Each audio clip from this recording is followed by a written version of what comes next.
Fala galera, Ronaldo aqui, e a gente vai estar aqui auxiliando vocês a finalizar a penúltima tarefa do ciclo 1 da capacitação de IoT promovida pelo Laboratório CERT em parceria com a Softex.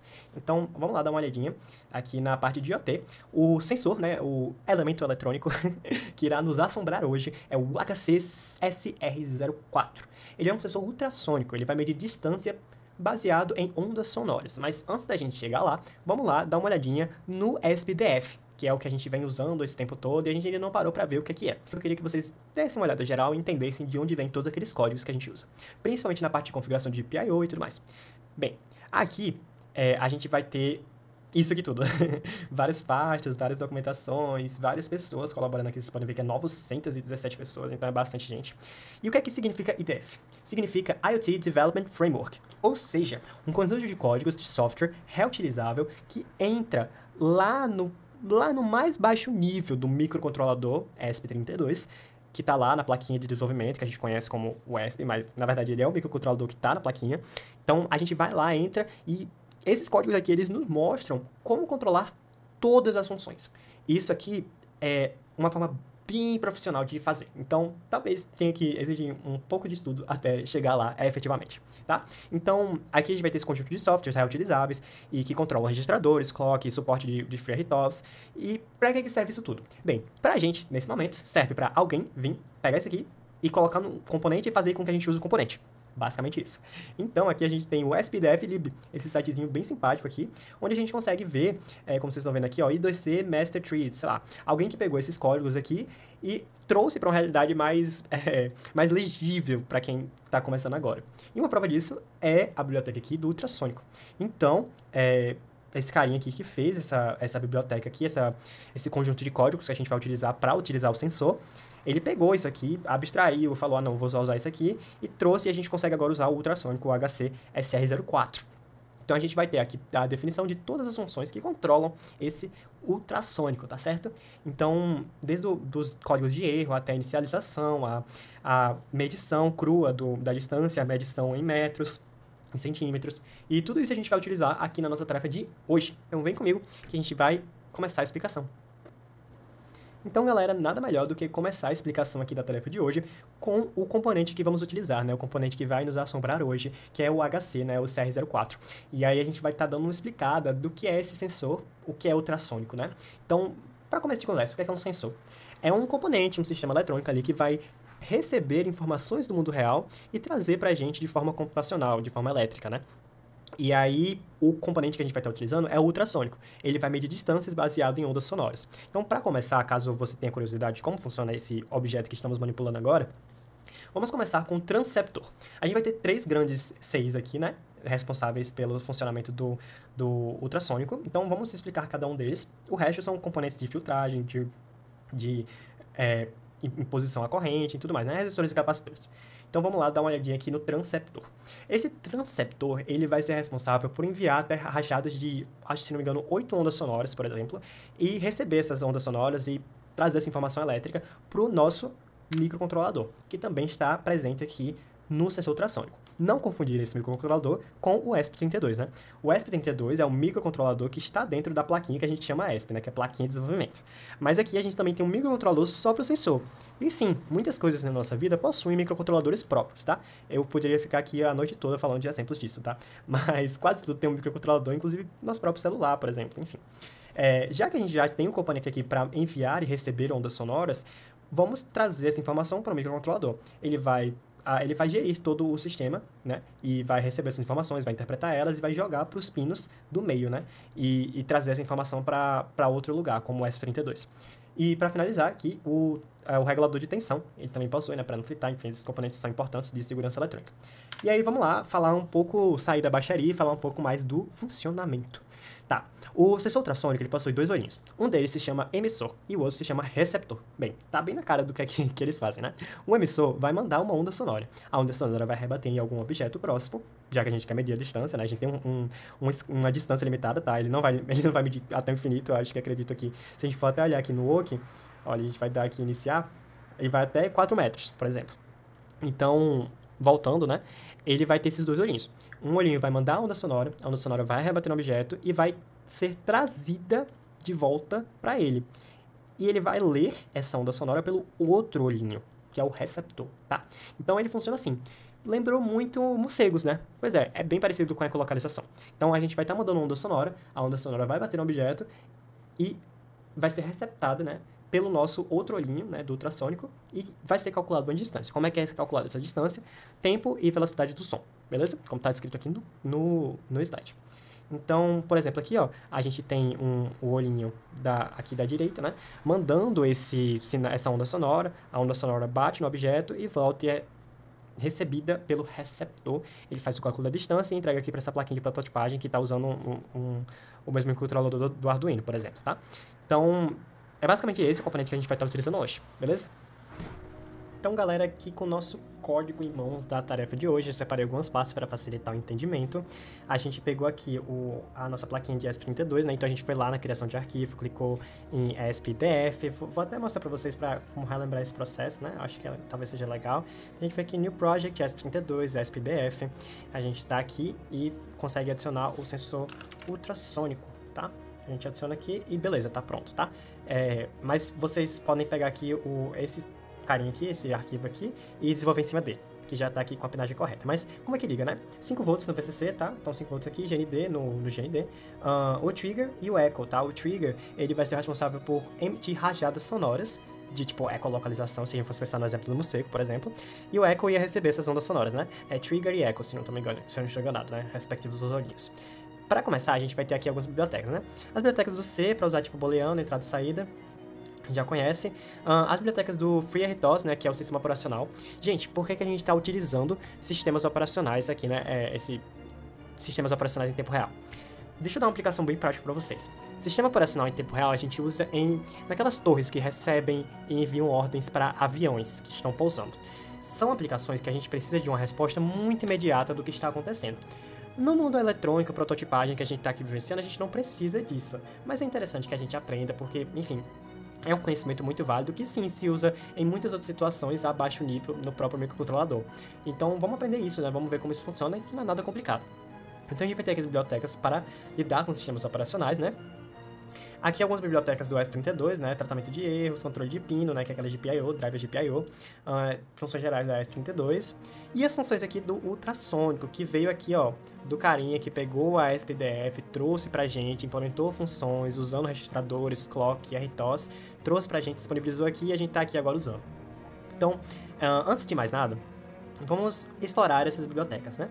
Então, só dando um interlude, né, que o trigger tá aqui no 12 e o echo tá aqui no 14, beleza? Ultrasonic.h, gente, essa é a header. Ah, sim, vale ressaltar que se vocês não tiverem esses arquivos aqui, esses três, vocês não vão conseguir rodar. Então, vocês têm que vir aqui, New File, colocar esse nome aqui e trazer esse código aqui para conseguir fazer rodar. No main está sendo incluído o ultrassônico.c, porque por algum motivo ele não estava conseguindo puxar o ponto C a partir do ponto H. Então eu já botei um include aqui diretão mesmo, ultrassônico.h, ultrassônico.c e resolvido o problema. Então vamos lá, dá uma olhada nesse ultrassônico.h e ultrassônico.c. Novamente, tudo está bem comentado para o entendimento de vocês, beleza? Ultrassônico.h é a header, ou seja, a gente vai ter apenas a definição de algumas funções e que tipo de variáveis elas vão receber. Não é muito interessante, vamos lá para o ponto C, que é a implementação dessas funções. Vem comigo para a gente entender tudo isso. Bem, aqui está bem comentado, né? Então a gente vai ter algumas bibliotecas aqui para lidar com o ultrassônico. Ele vai usar sistema operacional porque ele precisa de uma resposta muito rápida para medir, né? A gente vai ter algumas variáveis que ajudam muito a gente, como o ping timeout e o round trip M e o round trip CM. O CM de centímetro, M de metro. E esse ping seria como uma atualização, tá? Um pingocinho de água, por exemplo, que é uma atualização ocorreu. Vocês já vão entender isso. Esse ping timeout a gente vai falar que é 6.000, ou seja, 6.000 microsegundos. O round trip aqui é 5.800. Esse 5.800 é o tempo em microsegundos também, que o som leva para ir e voltar em uma distância de mais ou menos 1 metro. Então vamos lá dar uma olhadinha nas funções. Ultrasonic init vai inicializar o sensor ultrassônico e vai receber dois argumentos aqui, né? Se a gente falar para o nosso ponto C, a gente vai ver aqui que a gente vai estar mandando uma coisinha para ele, que é esse sensor. Então, no sensor, a gente fala aqui que o pino do trigger e o pino do echo. O echo é o que recebe a onda, o trigger é que emite a onda, tá? Só relembrando. Então, aqui esse ultrasonic init, ele recebe os parâmetros para inicialização dos pinos do sensor no microcontrolador. Beleza? Esse é o init. E aí ele vai retornar e colocar um GPL set level no trigger, ou seja, um set level baixo, para começar no 0 e garantir que tá tudo bem. Caso algum desses parâmetros que você mandou aqui não estejam configurados, você vai estar mandando um ponteiro nulo, e um ponteiro nulo é problemático. Então a gente vai estar fazendo um check aqui desses argumentos que ele está recebendo, que são os pinos, novamente. Se um deles for nulo, ele já retorna a função de erro e o código acaba. Então ele vai retornar aqui o ESP erro invalid argument, tá? Então, essa foi a função de iniciar o sensor. Vamos lá para a função de medir a medição crua, né, que a gente faz. A gente vai fazer a mesma coisa, a gente vai checar se os argumentos que estão sendo mandados não possuem nenhum ponteiro nulo. E aí a gente vai fazer algumas coisas aqui. Essa função vai ser responsável por mandar a onda sonora, verificar o tempo de resposta que o receptor recebeu essa onda sonora de volta. Então, vamos lá. A gente vai estar, primeiro, começando em low, o pino de trigger, né? Ele vai começar em 0, a emissão de onda sonora. Depois ele vai para high por 10 microsegundos, aí acho que ele manda 8 rajadas de onda sonora, se não me engano. E aí ele volta para o nível 0 de novo. Então, fica fazendo isso. E aí, esse foi o primeiro passo do sensor, né? Mandar a onda sonora. Então, o que é que vai acontecer depois? A onda sonora vai rebater no objeto e voltar. Como é que a gente recebe essa volta, né? Vem comigo. Se o eco, ele vai estar em nível 0, né? Então, o trigger vai lá, ele está em 0, vira 1. Nesse 1 ele vai estar mandando a onda sonora, vira 0 novamente. O eco tem que estar 0 até ele receber a onda sonora. Se ele detectar a onda sonora batendo nele, ele vira 1. Então, essa linha aqui, ela vai falar assim, se o level do eco já for 1, então é porque ele já estava recebendo alguma informação.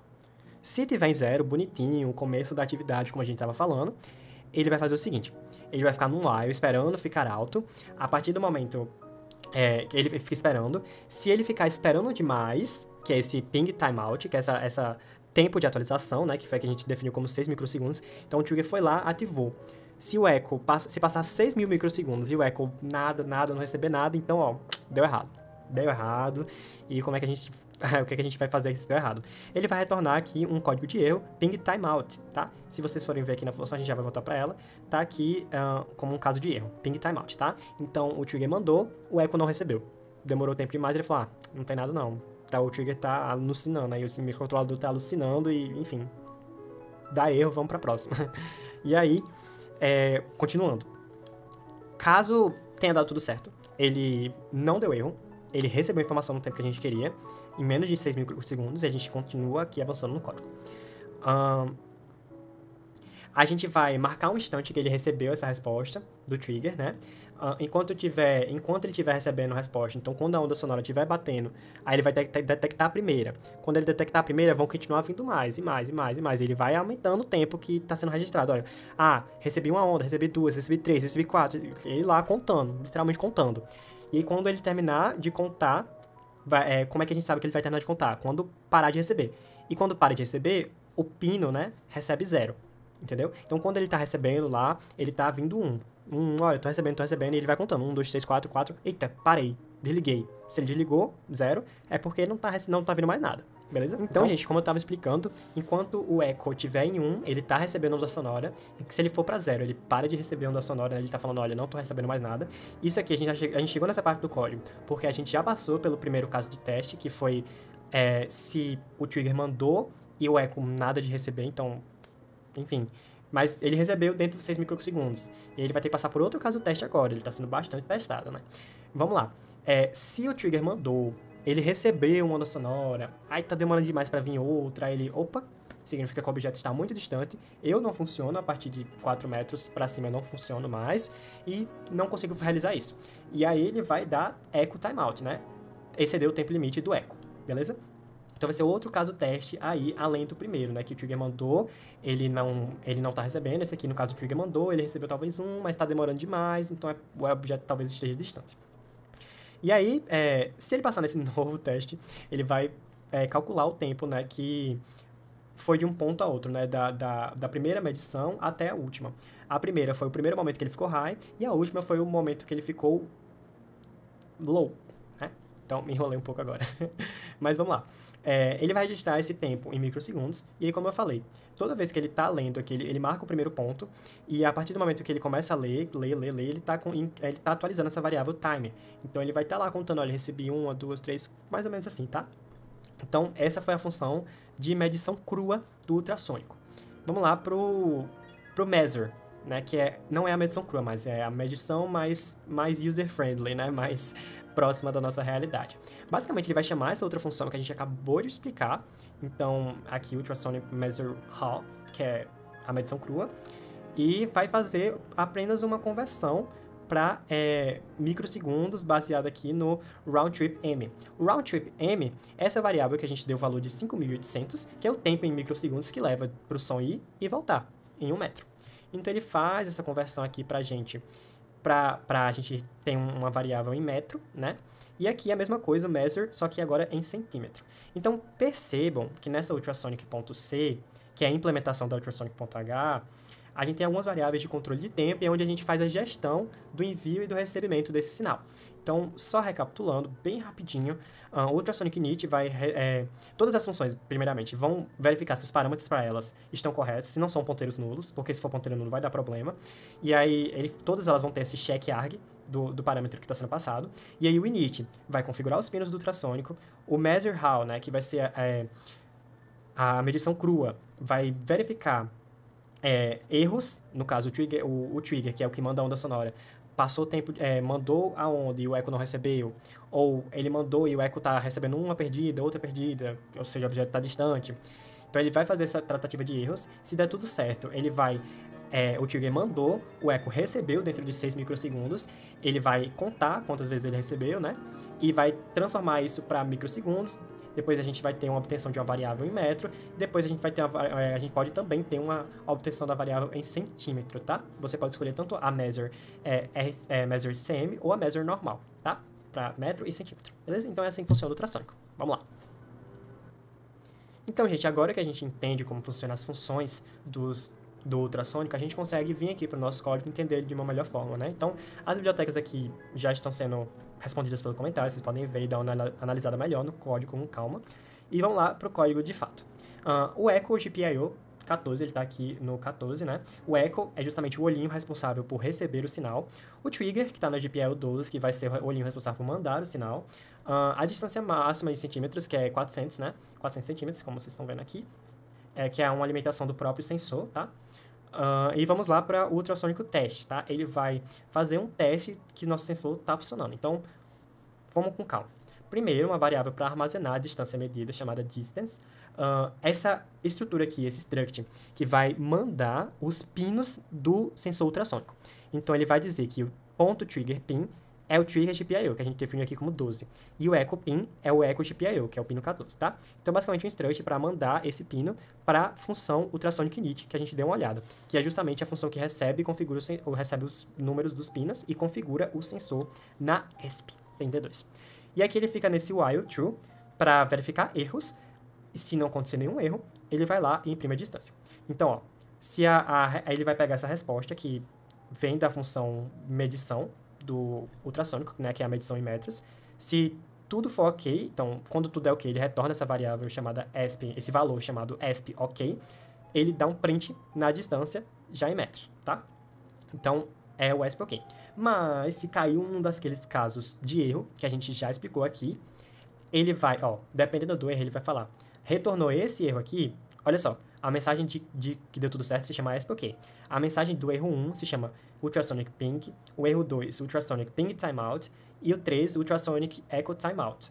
O Echo Timeout a gente acabou de ver, por exemplo, né? Que era quando a distância do objeto estava muito grande. Então, ele manda, ele recebe um, aí quase que não recebe a outra. O Ultrasonic Ping Timeout é justamente quando o trigger manda, o echo não recebe dentro de 6.000 microsegundos, e aí é um caso de erro. E aí, se der algum desses erros aqui, por exemplo, ele dá um break nesse while, o ultrassônico vai parar de ler, tá? O código para. E aí, se não for nenhum desses 3 erros específicos, ele vai imprimir a mensagem de erro correspondente ao erro que deu, tá? Então, essas mensagens de erro já são pré-programadas para facilitar a nossa depuração. Agora, vamos para a parte do FreeRTOS, tá? Agora que a gente sabe como funciona, a gente sabe que esse ultrassônico, ele precisa de uma resposta muito rápida, e é por isso que a gente está utilizando o sistema operacional de tempo real. E enfim, vamos dar uma analisada, né? Se vocês pararem para se perguntar em algum momento da vida de vocês, tem esse cilindrozinho aqui, né? Essa figura oval cinza na frente dele, isso é um cristal, tá? É um cristal de gerador de ondas de clock e ele vai usar isso como referência para medir a distância, tá bom? Então vamos lá para a explicação aqui do appman, que é a função que executa todo o código principal. Então, gente, estamos aqui no appman. Vocês vão perceber que tem 800 mil linhas de comentário aqui, mas é só para vocês entenderem mais fácil, tá bom? Não se assustem. É só para justamente ajudar vocês. A função que a gente vai utilizar, olha, se eu quisesse era só 3 linhas, né? Esse parênteses, isso aqui. Na verdade, só esse parênteses podia estar aqui, né? Enfim, ajudando vocês. Então, a gente só tem essa linha aqui, basicamente. O que é que ela faz? Ela é a função do sistema operacional em tempo real. A gente vai criar as tasks, né? A task, a gente, vamos dizer, do nosso... Vamos criar uma task para almoçar. Quando a gente está almoçando, a gente primeiro tem que se sentar numa cadeira, assim, preferencialmente, pensando na situação ideal. A gente se senta na cadeira, a gente pega os talheres e a gente escolhe o que a gente quer comer primeiro. Então, vamos dizer que a gente gosta mais de carne. Então, vamos criar uma task, primeiro, para se sentar na cadeira. E vamos falar que a prioridade dessa task é bem alta, porque a gente tá com fome e a gente quer almoçar. Então vamos colocar a task de sentar na cadeira. Depois a gente vai pegar a task de pegar os talheres, porque a gente quer comer, então a gente não vai poder comer com a mão, usualmente, né? Então a gente vai pegar a task de pegar os talheres e vai colocar na prioridade um pouco abaixo da de sentar na cadeira. Agora a gente vai comer. E a gente tem algumas preferências, geralmente. Então eu vou começar por mim. Eu gosto de comer carne primeiro. Então, a prioridade de comer... Eu vou criar uma tarefa, uma task chamada comer carne. Essa comer carne vai ter uma prioridade logo abaixo de pegar os talheres. Então, assim que eu pegar os talheres, eu vou comer a carne. Depois, eu vou criar outra task para comer os vegetais, por exemplo. Agora, eu comer as carnes, eu quero sentir um pouco dos gostos vegetais. Então, tá lá. Então, vocês percebem que tem a task de sentar na cadeira, de pegar os talheres, comer a carne, comer os vegetais. E assim a gente estrutura essas tasks, essas tarefas que a gente precisa para realizar uma determinada ação, determinadas por prioridades, tá? Então, como eu falei, sentar na cadeira é a prioridade máxima. Aqui no nosso caso, a gente só tem uma task, ou seja, teoricamente, a gente meio que não precisava, mas vamos utilizar aqui o sistema operacional. Então, a gente só tem uma task, e essa task vai ter prioridade 5, né? Que é esse valor aqui, esse parâmetro aqui, mas vamos do início pro final. Então, a partir do momento que eu crio a task, essa task vai ser chamada ultrassônico teste. Ela pode ser chamada de qualquer coisa aqui, mas enfim. Esse ultrassônico teste, olha, se a gente for aqui, ele é a função que retorna o valor em distância em metros pra gente. Então, ele é o nome dessa função. Esse valor aqui, entre aspas, ultrassonic test, pode ser qualquer outra coisa. Não precisa ser o mesmo nome daqui. Ele é apenas para fins de depuração de código, né? Então, a gente bota aqui o nome qualquer que a gente quiser. Esse config minimal stack size vezes 3 vai estar aqui explicadinho para vocês, mas basicamente o tamanho de pilha de memória que ele vai utilizar a executar essa função.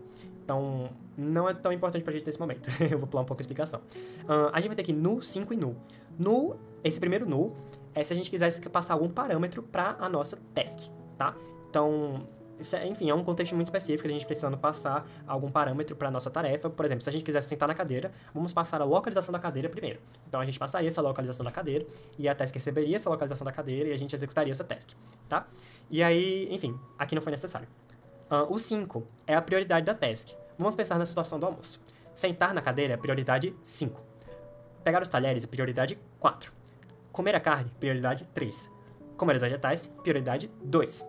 Por exemplo, tá? Então, esse valor aqui ele vai até 0, 1 a 4, 5 a 10 e 20 mais. Por exemplo, 20 mais a gente tem que usar com bastante cuidado, porque a gente tá falando que é alguma coisa assim, meu Deus, muito gente. E a gente estaria usando em alguns contextos bem específicos, tipo, vou falar aqui novamente, puxando aquele exemplo da torre de aviação, né?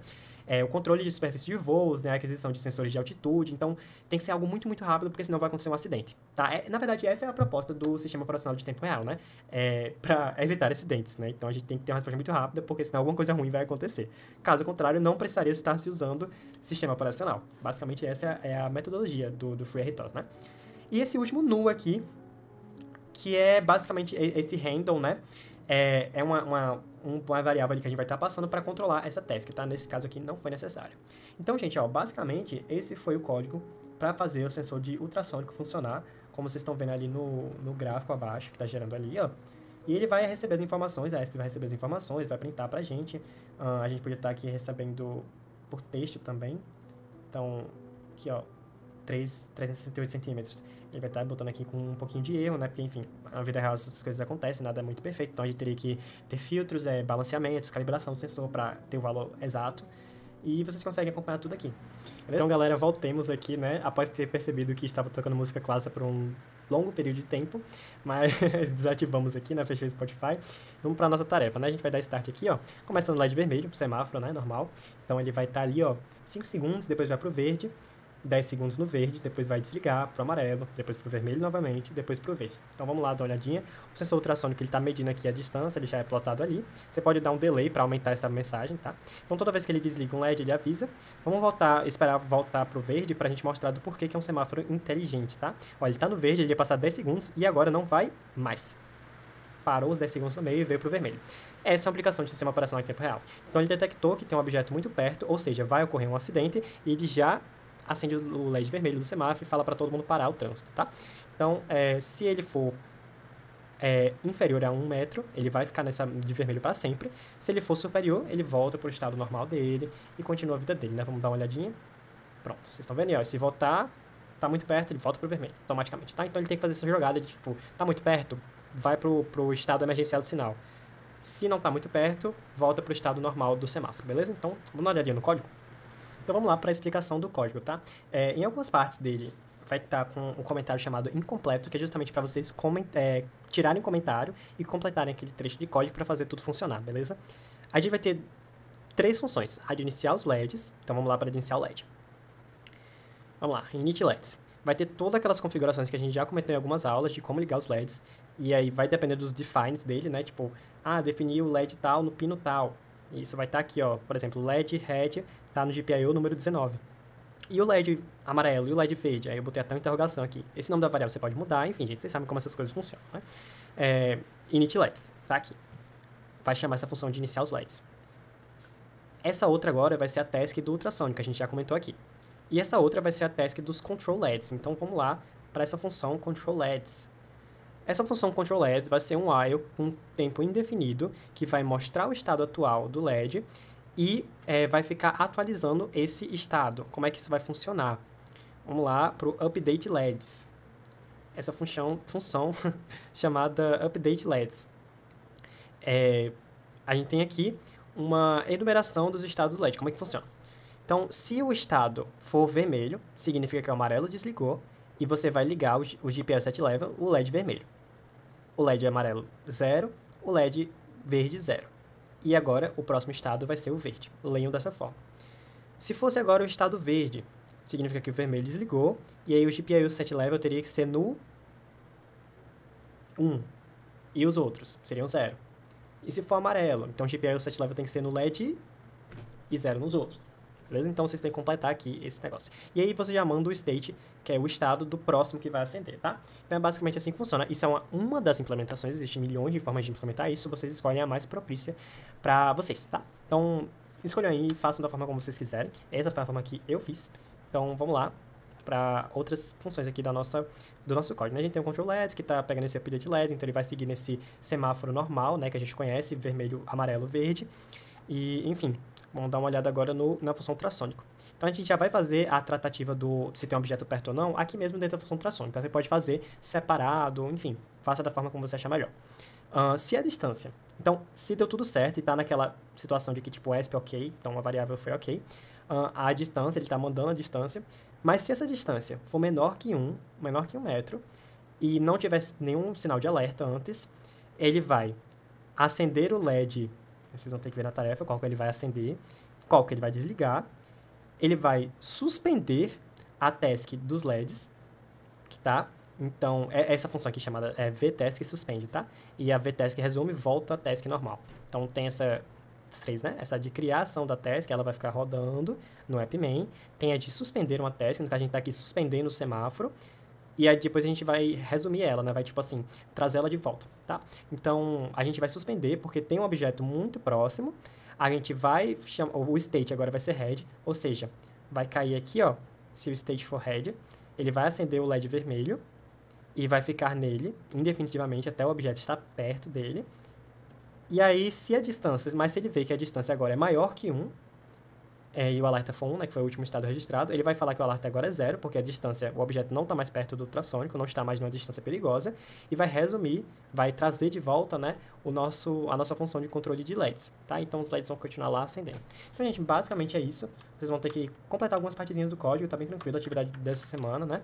Então, vocês podem dar uma olhada mais aprofundada nesse código e ver como ele funciona, ver como o outro funciona também, e eu tenho certeza que vai dar tudo certo. Então, tchau, tchau. Fiquem bem, bons estudos.